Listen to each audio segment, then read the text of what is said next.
Dans les épisodes précédents, depuis sa création en 2000, le JIP-MDS a changé le visage des déclarations sociales pour les entreprises en France. La déclaration sociale nominative. La DSN. Déclaration sociale nominative. Je pense que la DSN est rentrée quasiment dans le langage commun. C'est pas seulement le recouvrement qui change, c'est l'acquisition de prestations sociales en France. Et grâce à la DSN, le prélèvement à la source a pu être déployé. C'est le grand bouleversement de ce début d'année et ça concerne 38 millions de Français. Un groupement d'intérêt public au service des Français.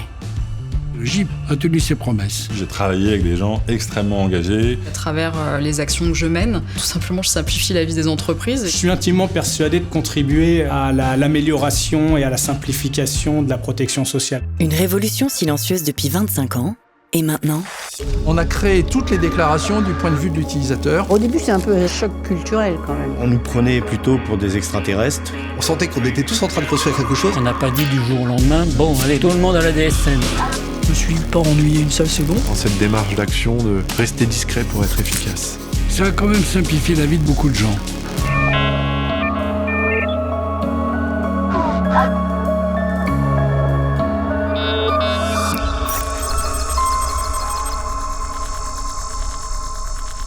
« 2025 est une année spéciale pour le JIP-MDS. » Déjà, bon anniversaire. Bon anniversaire. On fête les 25 ans du JIP-MDS. Bon anniversaire à tous les salariés du JIP-MDS. C'est un vrai plaisir de voir un JIP pouvoir fêter ses 25 ans. Ah bah oui, écoutez, 25 ans, c'est bien. Pourvu que ça dure. C'est le seul endroit où la sphère publique et la sphère privée travaillent ensemble depuis 25 ans. Moi, je ne sais pas si le JIP-MDS fêtera ses 50 ans ou pas. C'est pas une fin en soi. C'est une fin en soi si il continue d'avoir une utilité dans l'évolution de la gestion de la protection sociale. 25 ans pour le JIP-MDS, mais aussi 80 ans pour la sécurité sociale. C'est aussi une année pour se reposer les questions sur le sens de la sécurité sociale au jour d'aujourd'hui et les conditions de sa soutenabilité, de sa transmission aux générations futures. Elle doit incorporer tout ce qui est modernité lorsque ça permet de simplifier la vie des gens, lorsque ça permet de lutter contre la fraude. C'est avant tout un enjeu humain, parce que derrière la DSN, eh bien, vous avez le financement d'un système de protection sociale qui est quand même un des piliers de notre société et de notre économie, et puis vous avez la sécurisation des droits des salariés. Ça, c'est quelque chose de très concret, de très tangible.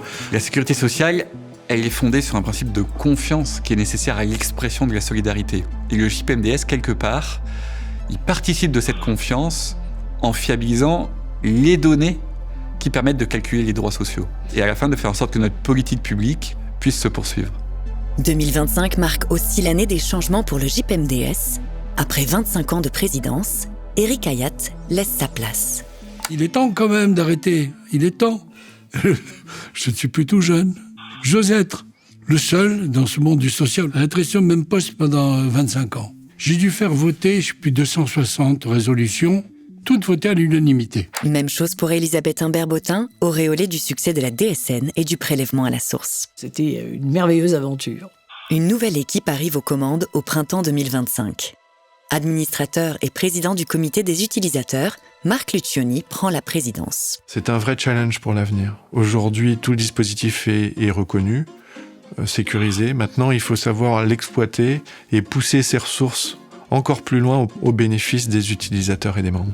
Et Stéphane Seillet, la direction générale. Le JIP porte cette longue histoire de chantier de simplification à travers notamment la DSN et Passereau, et que nous avons l'ambition dans les années qui viennent de moderniser, de continuer à faire évoluer. Stéphane Seillet est déjà depuis 2023 à la tête de la nouvelle mission interministérielle des données sociales, la MIDS. Alors Stéphane Seillet, c'est quelqu'un qui connaît parfaitement les enjeux techniques, mais aussi les enjeux politiques de la donnée sociale. Le fait de cumuler ses fonctions à la tête de la mission interministérielle et maintenant comme directeur du JIP permet d'aligner absolument à la fois la vision stratégique et la mise en œuvre opérationnelle. Et l'expérience montre que ça fonctionne encore mieux. Moins de redondance, plus de capacité à décider vite, tout en allant, grâce aux équipes du JIP, dans la profondeur des sujets. Il y a énormément de sujets qui sont encore à traiter sur tout l'écosystème social, et le fait que la mission interministérielle des données sociales soit présente aujourd'hui nous permet d'avancer grandement sur ces chantiers. Le décret instaurant la MIDS en décembre 2023 confirme également le rôle central du JIP-MDS. Avec sa nouvelle convention constitutive de 2025, le voilà désormais installé comme groupement à durée indéterminée. Aujourd'hui, le débat est clos. Le GIP, il est installé dans le paysage de la protection sociale. Et la force du GIP, c'est peut-être sa sérénité, qui est toujours assise sur une qualité d'analyse, une qualité de travail fait par les équipes et tous les prestataires qui l'entourent. En 2025, le JIP-MDS, c'est plus de 75 salariés en interne, spécialistes des systèmes informatiques, de la qualité des données, renforcés par du personnel et équipements mis à disposition par ses membres constitutifs, et des prestataires externes via des marchés publics sur des missions spécifiques. Le quotidien au JIP-MDS, il est ultra riche, il est ultra stimulant. Il y a une vraie fidélité au JIP-MDS. Je pense que je suis vraiment la représentante de beaucoup de salariés qui sont là depuis longtemps et ont envie de rester encore longtemps. Donc de fait, on développe une certaine expertise sur nos données qu'on connaît très bien et qu'on aime beaucoup. J'ai vu grandir le GIP, grandir les compétences du GIP. Les collaborateurs ont atteint un niveau d'expertise qui n'est pas forcément égalé ailleurs. La DSN, dans un seul flux déclaratif, on concentre plusieurs besoins métiers. On ne réussit pas des projets aussi importants que la DSN ou Passereau sans une véritable cohésion entre les équipes. On est encore une fois une toute petite structure qui faisons face à beaucoup d'interlocuteurs, donc beaucoup de sollicitations, et finalement c'est cette cohésion qui nous permet de répondre à l'ensemble des demandes. Et on a le goût du projet, enfin on le voit, on a quand même fait la DSN, on a fait le prélèvement à la source, on est en train d'aider sur la solidarité à la source, on aime être là où les sujets sont passionnants. Le conseil d'administration du JIP-MDS rassemble désormais près de 40 membres de la sphère sociale. C'est un des grands atouts du JIP-MDS, c'est d'être capable de rassembler l'ensemble des acteurs concernés, privés, publics, parapublics. Le tour de table du JIP-MDS est probablement unique en son genre. Puisqu'il s'agit de la seule table en France où toute la sphère sociale est réunie.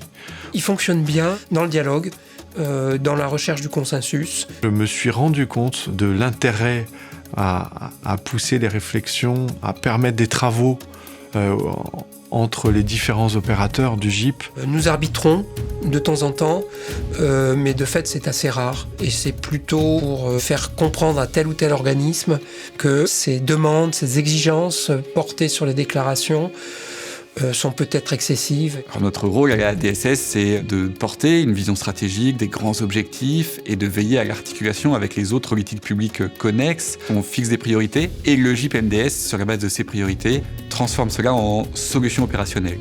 Son rôle premier est clair, assurer la maîtrise d'ouvrage opérationnel des systèmes d'échange de données existants, comme Passereau et surtout la DSN. La DSN est un patrimoine commun important. Il faut pouvoir le préserver. La nécessité est bien de garantir un système qui est simple, qui est compréhensible, qui est fluide. On doit veiller à ce que le parcours utilisateur il soit toujours le plus intégré possible, le plus simple possible. Maintenant, attention, il ne faut pas que la DSN devienne le concentré de demandes diverses et variées de la part des organismes.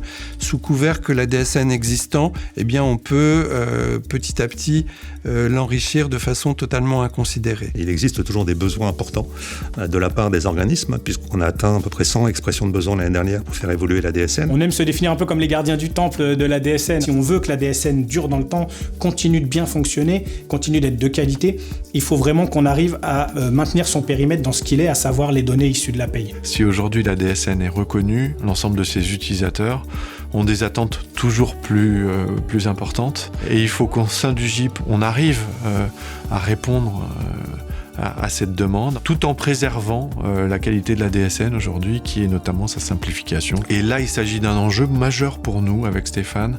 On va continuer à porter ces enjeux de simplification dans un cadre qui soit sûr, fiable. Les systèmes numériques, on le sait, sont des systèmes complexes qui présentent des failles de sécurité et le JIP-MDS travaille pour continuer à offrir un haut degré de fiabilité de sécurité.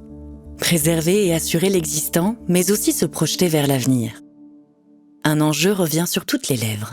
Les données. Des données. Des données. Données sociales. Fiables. Des données énormes. Des données de qualité. Qualité de la donnée. Et des données de qualité. Données utiles. Des données de qualité. Si on veut pouvoir capitaliser sur ce trésor de la donnée, il faut que la donnée soit structurée, elle l'est, c'est-à-dire qu'elle soit bien rangée dans les bonnes cases, dans les fameux blocs de la DSN, qu'elle soit bien rangée, ça elle l'est, mais qu'elle soit aussi fiabilisée et de qualité sans cesse supérieure. Des données de qualité, cela veut dire que ces données doivent être exactes, fiables, complètes concernant les différentes déclarations, cohérentes entre elles, sans aucune vérification humaine. Dans la réalité opérationnelle au quotidien, avoir des données de qualité, c'est un enjeu primordial. Plus la donnée est fiable initialement, plus on peut aveuglément la consommer. Ce trésor de données peut laisser entrevoir de nouveaux usages. On a vocation à faciliter les usages de ces données. Le JIP-MDS travaille dès à présent à mettre en service la mise à disposition des organismes concernés des données DSN. Il faut aussi faire en sorte que la DSN, on l'exploite à son maximum, parce qu'aujourd'hui, on a vraiment un trésor de données et qu'il faut déjà s'appuyer sur cet existant et en prendre la mesure de tous ces potentiels pour construire de beaux projets avec des usages raisonnés mais ambitieux. À partir du moment où il y a des données, on peut mieux connaître ses clients, les aider à construire des contrats qui soient plus en phase avec leur population, à trouver des solutions. Enfin, la DSN est quelque chose de très riche, donc on peut faire plein de choses avec. Il y a un gros chantier qu'on a décidé dans une loi de 2010 et qui s'appelle le RGCU, le répertoire de gestion des carrières uniques. C'est-à-dire d'avoir pour tous les actifs, quel que soit leur statut, pour les 42 régimes de retraite, une base carrière unique. Alors, c'est un chantier qui est encore en devenir, mais ce chantier-là n'aurait pas pu exister sans le chantier de la DSN. Le GIP peut être un acteur encore plus fort de la lutte contre la fraude sociale en remarquant des choses incohérentes dans les données qu'il recueille. Derrière la lutte contre la fraude aux arrêts de travail, il y a la lutte contre les fausses entreprises. On travaille depuis plusieurs mois avec le GIP sur comment on identifie dans les processus déclaratifs des entreprises des indices qui vont montrer que là, on a sans doute une entreprise qui n'existe pas. Dans le domaine, par exemple, de la formation professionnelle ou dans le domaine des politiques de l'emploi, il est important de fabriquer des séries de données qui permettent aux organismes, aux administrations concernées d'évaluer l'efficacité des politiques publiques. Surtout avec l'arrivée de l'IA, tout le monde semble craindre et qui va, à mon avis, être un outil formidable pour améliorer encore ce que le JIP-MDS pourra apporter aux ensembles des acteurs qui composent son conseil d'administration. On a quand même des vrais sujets d'information sensibles qui transitent au sein de notre organisation. Où part cette donnée? Où est-elle stockée? À quelle fin va-t-il servir? Donc il faut arriver à circonscrire tout ça, mais le schéma d'intelligence artificielle en lui-même pour servir les process du JIP-MDS est quelque chose de plus qu'utile et de fascinant parce qu'effectivement on peut gagner en efficacité, on peut gagner en qualité de la donnée, encore en qualité de ses traitements. On s'appuie d'ores et déjà dessus au JIP-MDS à travers notamment un projet qui s'appelle Hypervision, qui sert à s'assurer que quand la DSN arrive au niveau du système, elle passe tous les points du parcours sans obstacle et donc à détecter au plus tôt d'éventuels incidents ou anomalies qu'il faudrait tout de suite résoudre. On se met en situation de pouvoir utiliser de manière raisonnée, raisonnable, ce qui n'est qu'un outil et qui ne doit rester qu'un outil. Et pourquoi pas de futurs grands projets de société. Dans le contexte d'accélération de la révolution du numérique, le JIP-MDS a encore plein de défis devant lui. Le GIP ne manquera pas d'intérêt et de travail pour les années, les décennies, 25 ans à venir. On a vu que dans le passé, il a réussi vraiment à être au rendez-vous des grandes transformations des politiques sociales et fiscales. Et donc il faut que dans l'avenir, ce soit aussi le cas. Il y a un enjeu d'accompagnement, je crois, très fort, c'est-à-dire continuer à expliquer à tous les déclarants, à tous les employeurs, la manière de faire pour leur faciliter la vie. L'objectif, c'est également continuer cette quête sans fin, en réalité, qui est celle du GIP, d'améliorer la fiabilité, la qualité des données et de simplifier les modalités déclaratives. C'est une quête sans fin, mais c'est une quête dans laquelle on peut faire des progrès chaque jour. J'espère que le GIP sera sollicité et sera au rendez-vous des projets nouveaux. Le GIP a réussi à faire la DSN.